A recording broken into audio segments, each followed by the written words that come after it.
What is up, guys? It's your boy Davey. We talk all things video games, and today I wanted to revisit the RG35XXH, so let's get right into it.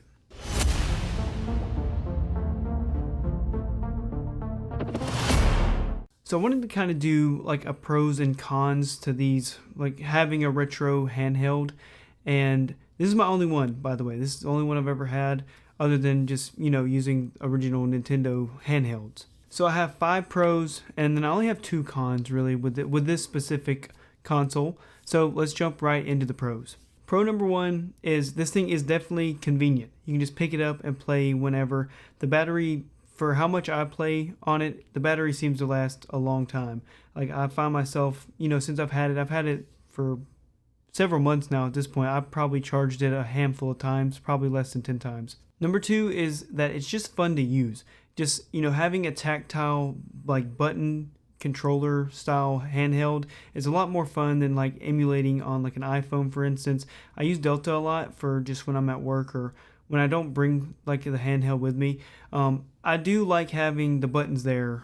It's definitely more fun using the buttons versus just like a haptic feedback on like an iPhone. Number 3, it's small and compact. So yeah, this thing you can throw in your pocket, throw in a little bag. Yeah, it's just small. You can take it wherever you want to go with it. And number 4 is that it's nostalgic, but with a modern twist to it. Once you get past the loading screens and going through the game menus and stuff like that, once you get into the games that you love playing growing up, it's pretty nostalgic. They're not too far from the old handhelds. They're just, you don't have to put a cartridge in there.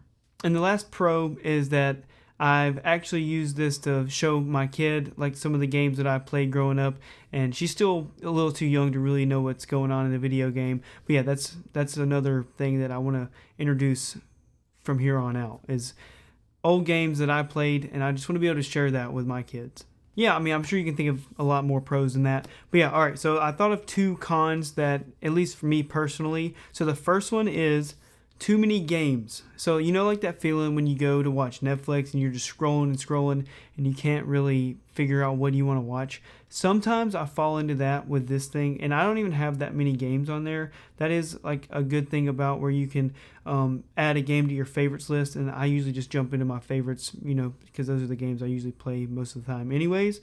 But yeah, that is one thing, is sometimes you can just have too many games on this thing. And then the last one is custom firmware. I find myself using the stock OS most of the time. I did do, was it Newly, I think? I can't remember which one I actually flashed onto another micro SD card. It works, but I found it a little clunky. I couldn't get the PS1 games to load or pop up on the console with the new firmware. So actually, Retro Gaming Core actually commented on my video when I initially bought this, and I thought that was very helpful. He sent me he commented like a big long list on how to kind of fix it. I haven't really dove back into it, but yeah, if you know how to do that kind of stuff, it all power to you. But I'm sure if I really dove into it and took the time to really get all the kinks out, I could probably figure it out.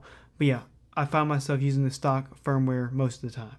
And yeah, overall, I love these things. Like, for how much they are, just, the small ones that really can't go past, like, PS1.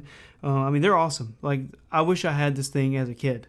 But, I'm super excited to see, like, the firmware, like, the stock firmwares that come on these things, like, how good they're going to be eventually. Hopefully, they'll just be, like, buying a console, like a brand new, Switch or something, right, straight out of the box, and you don't have to do a lot of custom stuff yourself.